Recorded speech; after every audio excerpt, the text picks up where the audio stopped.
Sont donc appelés aux urnes ce dimanche en Tunisie, 3 semaines après le premier tour de la présidentielle qui a balayé les dirigeants sortants. 15 000 candidats se disputent les 217 sièges de l'Assemblée des représentants du peuple. Maureen Mercier, merci d'être avec nous. Vous êtes notre correspondante à Tunis. Alors, pas de réel engouement pour ces législatives d'entre-deux tours. Elles sont pourtant cruciales. Le Parlement, c'est lui qui est en charge des questions qui préoccupent le plus les Tunisiens. Il y a donc de l'enjeu.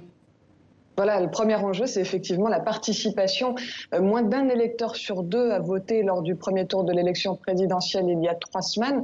On s'attend aujourd'hui à un taux de participation encore plus faible. Deuxième enjeu, le dégagisme. Les Tunisiens ont sanctionné, vous l'avez dit, les partis traditionnels lors du premier tour de la présidentielle, écœurés par cette classe politique qui n'a rien fait depuis la révolution de 2011. Le scénario risque fort de se répéter ici. Les candidats indépendants sont extrêmement nombreux. On risque bien d'arriver à un Parlement très fragmenté. En fin de journée, ce Parlement, ce sera un défi, aura 4 mois dès lors pour former un nouveau gouvernement. Et puis, tous les regards se tourneront en direction du parti islamiste Ennahda. C'est une journée test pour le parti. Actuellement, c'est le premier parti au Parlement. Son patron, Rached Ghannouchi, rêve d'accéder à la présidence de l'Assemblée.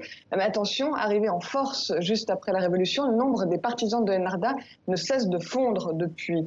Les premières estimations devraient tomber ce soir. Patience donc, personne ne peut s'aventurer à faire le moindre pronostic. C'est sans doute le scrutin le plus ouvert de l'histoire de cette jeune et encore très fragile démocratie.